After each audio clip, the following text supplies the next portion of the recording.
Hi everyone, welcome back to my YouTube channel. My name is Rosie, this is my husband Jeremy. Hello. And today we're going to be talking about our embryo freezing process. I think this is episode 5 now, I'm not quite sure. But we've been documenting our whole process to hopefully help other people who are also going through IVF and embryo freezing, egg freezing, just to kind of give some insights as to what happens during this process, our whole experience. And we're going to try and be as open and honest as possible so that you kind of get a real idea of what happens and how we feel and that whole process. So today I want to talk to you about our appointment with Apricity. Now this was our first kind of doctor's appointment. We did have a phone consultation with Bella briefly, kind of talking about why we wanted to do it and why we should go with them and that kind of thing. That was all separate. This was like a real doctor's appointment talking about the process, what's going to happen, previous pregnancies, all that good stuff. So we've got the notes here on a laptop. So if we look down, it's because we're kind of looking at notes from the meeting and kind of discussing what happened basically. So I remember before the meeting I was quite nervous and anxious, and I remember like my palms were sweating but then my fingertips were freezing. It was one of those like weird stress situations that like I was excited to start the phone call but I was also really nervous, and I was in England, you were in France, so we weren't even together. But yeah, so basically we talked to our doctor and it was a really good conversation, wasn't it? I think it was really helpful. Yeah. There was a few sort of surprises along the way. I'll talk about it at the end. I ended up crying at the end of it and we're both a bit frustrated with the results. But overall, like now looking back, it was actually a really good meeting. So we started off by recapping previous pregnancies. So I talked about my miscarriages and my abortion, where I was for each of them, how far along I was, if I bleed after sex, if I bleed between my periods, if my periods are regular, if I'm on medication, if you're on medication, if we're fit and healthy, if we drink alcohol, if we exercise. It was like a load of different questions. Screening. Yeah, big screening basically, like do we smoke, all these different things. I think they kind of want to get a general idea of who you are. Well, I don't know, it was interesting. I think they just wanted to get an idea of who we were, and I think also about what we've been through, like why we're doing embryo freezing, as opposed to just doing straight IVF and getting pregnant straight away, or doing egg freezing. So it's kind of interesting to talk about like our previous experiences. We talked about my periods, my cycle. I mentioned that I'm on supplements at the moment, so I'm on a multivitamin and minerals, a vitamin D tablet, and folic acid. So the folic acid I've been taking since the beginning of August because we had these consultations and someone said to me, probably start taking folic acid if you're going to be doing any sort of treatment soon. So I've been taking that ever since. So I kind of asked if there's anything else I could take that might be helpful, and she said no, what you're doing is fine. We then talked about our tests that we've been doing. So back in, I think it was February, I started thinking about this. I got my first book and read about it, and then we kind of went into doctor's appointments in probably March, April time. Yeah. And I was doing lots of different tests, and the doctor came back and said, okay, she's received the tests and everything has come back as normal and okay, and there was no real problems, right? There was no real issues, nothing that was kind of unusual. If you've seen my previous video, I did an at-home AMH test, which came back at 13.3. And you'll see kind of the whole process of me like filling up the blood. So there's lots of blood in there, so you can skip that part if you're not happy about seeing blood. And then I sent it off and got the results, and I sit down and kind of talk about the results because 13.3 I thought was quite low. I'd looked online, it said you have a low ovarian reserve, you have low egg count, I guess, and I was just kind of worried. I was like, oh my god, they're not going to take us on as clients, they're going to be like, nope, it's too low, we need to keep our score high. Like for some reason I really got in my head about it, and I was worried about having a low score.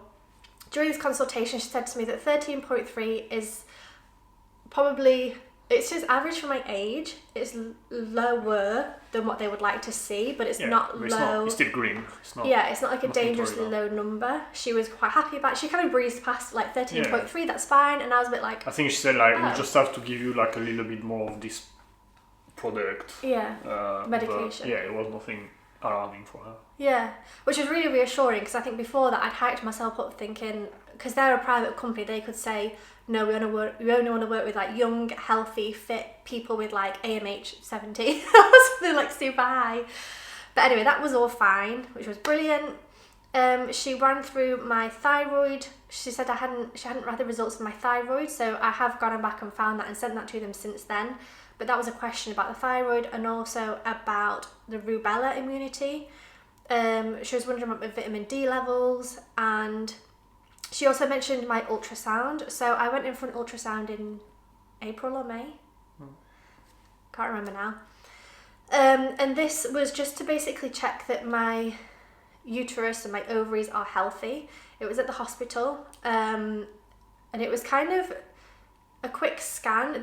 So since then I've had another scan, but I'm going to talk about that in another video.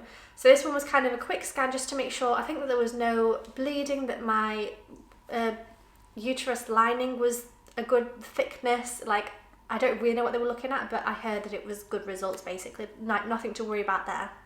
So that was kind of, the first half of the conversation was all about medical history in terms of, like I said, the pregnancies, medications, all that kind of good stuff we talked about.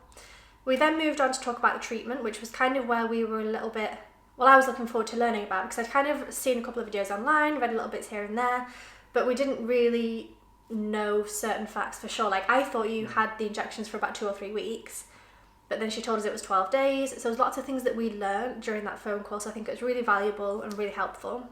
So because we've had 3 miscarriages and an abortion, the abortion we had because our baby had Ellis-Van-Creveld. I've done videos talking about it before, but basically had lots of different issues, like 6 fingers on each hand, heart problems, lung problems, bone problems, teeth problems, like lots of different problems. So we had an abortion at 26 weeks.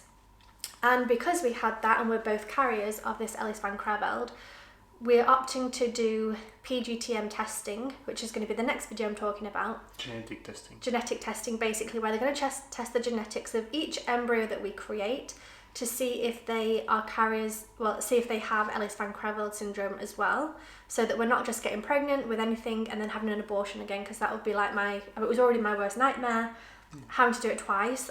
I don't want to do that. So we're kind of trying to do our best that we can to have a healthy baby and not have any problems along the way. And as we were discussing this, the doctor mentioned that we should also do chromosome testing. Because of the miscarriages. Because of the miscarriages. She said that if people if they maybe had 1 or maybe 2, she probably wouldn't suggest it. But because I've had 3 miscarriages, and miscarriages usually occur miscarriages usually occur when the embryos have a chromosome abnormality. It's not due to something like Ellis-Van-Creveld, which was interesting for us, because I thought if I miscarriages, maybe they had Ellis-Van-Creveld, but like way more severe, and that's why they didn't survive. And like we never knew, because we never got any of the stuff that came out of me tested. But it was interesting to know that the miscarriages might have been due to chromosome abnormalities. So she suggested that we do testing for that, which was fine. But like, this is one of the reasons we got upset, was because we'd looked on the King's, which is who we're going with, we'd looked on their website and it was like 400 per embryo to get it tested. So we were like, holy shit, if we get 10, for example, which I know is a huge amount, but if you get 10 embryos, you then got to spend another 4,000 to do an extra test. So that was like an extra, like, oh, that's so frustrating, but whatever, we'll, do it because it seems to be what we have to do. The other thing she talked about was ICSI, which is, I'm going to put it on screen, like something where you basically insert the semen into the egg. Oh. So oftentimes with IVF, they will collect the egg, so they'll put the egg in a dish and put some sperm in there and just let nature take its course, and then once the egg is fertilised, they'll freeze it and do all the rest of it. She recommended also, I think because of the miscarriages, that it's good to take a specific sperm and inject it into the egg, and also clean up the egg a bit, right? Because she was saying that the egg can have stuff around the outside, or if no, it's something that's more like the other way around, you can get contaminated, I think. If like more than one sperm gets in, it can contaminate the egg. I think that's what I understood. So to get one sperm and inject it in, which is called ICSI, which is again an extra cost, which I'm going to talk about how we reacted at the end, but that was an extra cost that we kind of looked at like, okay, that's going to cost more money. But it was interesting because that was something that I didn't think we would have to do, because we'd got pregnant easily in the past. I thought, well, if they just put some sperm in there, it'd be fine. But I think we didn't know what it was, to be honest. Yeah. Personally, I didn't, so. Yeah. So, yeah, that was interesting that might be something that we do. And then in terms of the testing, so obviously we're testing for Ellis van Creveld, and she also said in terms of this chromosome testing, because she was saying you don't want to test only for Ellis van Creveld and then get pregnant and find out that the baby has another chromosome abnormality and have to have an abortion because of that. So it was kind of just an extra safety thing. So she kind of talked to us about it and sort of understood and a bit like, okay, it sounds like it's probably the best thing to do, because if you're testing anyway, not that you need to test for absolutely everything, but you may as well do a certain amount of tests to try and reduce miscarriage and also reduce abortions. So that was really helpful. So then we went on to talk about what the genetic testing actually is, because we kind of knew we wanted to do it, but we didn't really know what that meant. So she was saying that they would take the eggs from me, probably do the ICSI and fertilise each egg with Jeremy's sperm, and then wait for them to grow to about 5 or 6 days old. She would then take a part of some of the cells of the embryo, but it's the part that would be the amniotic fluid and not the actual body cells. Somehow they can take, though it's crazy the science, take some of the cells from the amniotic fluid and then freeze all of the embryos. And then with that amniotic fluid that they've taken, they'll test that for EVC and also for any chromosome abnormalities, and do all the testing. So that was kind of that process. And in order to test for Ellis van Creveld, we'd have to do a certain testing process. They call it creating a probe, where basically we went and gave blood. Again, that's coming in a future video. We went and gave blood, and they're going to take that blood as well as the DNA from our abortion and use all of that information to create a probe that they can then use to test the future embryos for Ellis van Creveld. Did that make sense? Yes, they're creating a prototype. Basically, they're taking some samples just to make sure that once they have the real embryos to test, they have everything in place, like all the process and everything is set up so they can just do the test. They don't have anything to figure out. So yeah, they're using our DNA and the DNA of our baby doing the abortion to basically run a test, see if they're able to identify the proper gene they need to look for on the embryos and everything. So it's like building a prototype basically, so then they can just get going with it.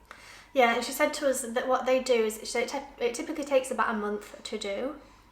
And she also said that you have to do that before you can do your stimulation. So we kind of weren't sure. We were thinking like, okay, we'll have this appointment in August, we'll get it done in September, let's get going. But then actually she said, no, it's going to take a month to do the probe first, because she said, imagine if you started injections and we get your embryos out and, well, your eggs out and get them fertilised into embryos, but then the probe isn't ready. So we have to do the probe first, which again was another frustration in terms of like, it's more time, it's more money, it's more like just everything more than we were kind of anticipating and expecting. But it was good that she kind of explained it to us a little bit and kind of helped us understand. We were just a bit naive about it. Yeah, like we... Looking back at it, we thought like it was going to be like a, hey, can I get my embryos first? Yeah, okay, come in and buy. Okay, just a bit naive. But I also think that for most people who wouldn't be doing PGTM testing because they know they've got a specific gene, like had we not had Lewis, the baby that we aborted, and like if we didn't know that we were carriers of EVC, if we just had the 3 miscarriages, we wouldn't be doing this PGTM testing because we didn't know there was something to test for. Yeah. So I think for most people going through IVF, embryo freezing, egg freezing, this probe part wouldn't be necessary. I'm talking about it so that if anybody else goes through this, they kind of know what to expect. It does take an extra month to 6 weeks to kind of get that process done before you can then start the stimulation and the injections and all the rest of it.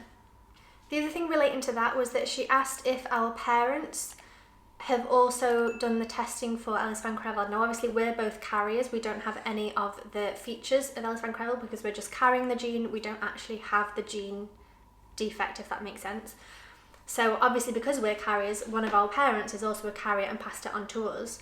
So she was asking if any of our parents have tested to find out which one it is that's the carrier. For example, it could be my mum, or it could be my dad, or it could even potentially be both of them, but only one of them passed it down onto me. Yeah. Potentially. Yeah. So she was asking if our parents have done the test to figure out which ones are the carriers, and we said no. But she said that sometimes, not often, but sometimes when they're creating the probe, if they don't have enough information with our blood samples, I think because we had the DNA sample, it's helping, but if we didn't have the DNA sample from the abortion that we had, sometimes they would ask parents to give blood and to use those samples as well and get that information. Because I think what they're trying to do is find a certain part on a chromosome that's got the abnormality, and it can be hard if you've only got two blood samples, whereas if you had 4, it could be better. And again, I think probably my brothers could even donate blood if it came to that. It hasn't so far, but if that was the case, that is something that people do apparently. So it's something to be aware of, that if you know you're a carrier of something, you could potentially ask your parents to get tested to figure out which of them, if they ever do need the extra blood to help with the probe. So in terms of the gene, if I'm a carrier and Jeremy's a carrier, we can either both give the gene and the baby has the Ellis Van Creveld like Lewis did, or if Jeremy gives the gene but I don't, they're a carrier. If I give the gene but Jeremy doesn't, they're a carrier. Or if neither of us give the gene, they're not a carrier. I'm going to try and put a graphic on screen to explain this for someone who has no idea what I'm talking about. You get clearer in the video. Yeah. When you talk to the geneticist. When we talk, the next video is going to make it a lot clearer. But something we had to talk about as well was if we would be okay with implanting an embryo that was a carrier, which is obviously a possibility. Statistically, it's 50%. Yeah. So it's a high possibility. Yeah, and I think for us, we probably would, right? I think if we... I mean, after it's a number game, right? Yeah. If you do, you have more statistically embryos available. Yeah. When if you decide not to, technically that means only 25% of your embryo would be non-carriers, and it's 25 after the one that you're gonna lose at each side of the thing. So I mean, probably if you somehow create 50 of them, but yeah, it's. I think it's one of them where, like, if you obviously we would start with the embryos that are not carriers, and then we'd go on to embryos that are carriers. And then you can't implant ones that have it anyway. I mean, it's not required anyway, being a carrier. No, I think especially because if you would know that, like, okay, when your baby then turns 16, 18, whenever they want to start having sex, you'd have to say to them, you are a carrier of this gene thing. Yeah, if you ever have sex and happen to get someone pregnant and they have the same gene, they're carrying the same gene, you're going to have a baby like Lewis had with Ellis Van Creveld potentially. So it's just something to be aware of, like, way down the line, but it is something that, like, it is our choice. We could say, no, we don't want any carriers, or yes, we will accept the carriers, but that was something interesting to talk about as well. Right, we then talked about the actual procedure. So like I said, I thought it would take about 3 weeks of injections. It actually takes about 12 days, which I was happy about. I was like, oh, okay, that's a lot easier. It takes about 12 days. And it starts at the beginning of my period. So the first day of my period, I will start with the injections. The good thing about Apricity is that they send the medication straight to your door. So you don't have to go to a pharmacy or to your doctor's or into London or wherever it is. They send it to your door. I'm guessing a couple of days before your period, so you've kind of got time in case your period fluctuates a little bit. Yeah. So we've not talked about the medication yet in terms of exactly what it is I'm taking, exactly how many medication, like how many injections it is per day. All I know is that you have to inject yourself, which terrifies me, but whatever, I just have to get it done. But yeah, I was happy that it was 12 days. Like, we didn't really know that beforehand, and that kind of reassured me a little bit, because I thought, oh my god, if I'm injecting myself for 3 weeks, I'm going to be a crazy person at the end of it with, like, hormones and so 12 days I think we could probably deal with. And then what happens is I don't know if it's on day 12, but around then you'll have to do a big shot where you... Well, it's whenever they tell you. It can be 10, 11, 12, I guess 13. It's just based on how things are growing in there. Yeah.